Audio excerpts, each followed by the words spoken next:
Hello guys, good morning. This is your friend Emmy. And nag-grocery ko sa tindahan ni Ate Josie diri sa uh, Valenzuela View Subdivision. So muna siya ang Condoresa.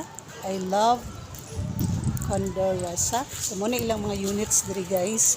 So na ako sa ikapat nga building katong blue dito sa dulo. So nag-grocery lang ko daan kay masin mo ulan na sad unya no, so safe raman sad mi diri.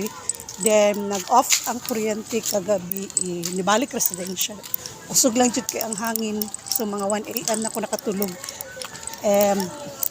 Grabe usog king dalugdog no, so wala lang ko na anad kay kwan manggod kanang syempre dili ba gid ingon ani gid permanente sa Mindanao. So hopefully ang yun sa balita mo gawas na si Bagyong Christine by Friday. So nag-walking sa ako no, kay okay pa man ang panahon kay naagi time nga mukalit o siya hangin, ulan siya nga binabai nana. So pasakan ako karon sa 3rd floor, mura gid ako exercise. So wala man japon ko naniwang, so gusto ko matog 5th floor pero ginatamad ko kay hangakon ang inyong lola.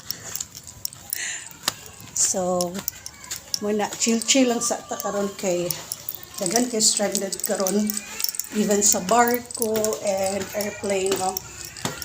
So hope safe ang all, and blessed naman pud mi diri sa Valenzuela Buyag ni area.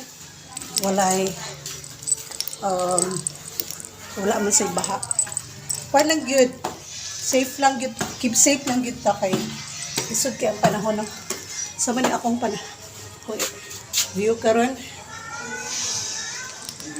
So medyo dagom lang gid siya mga guys na sumusunod na ko sa unit ni auntie. Wala mga bata sa gawas.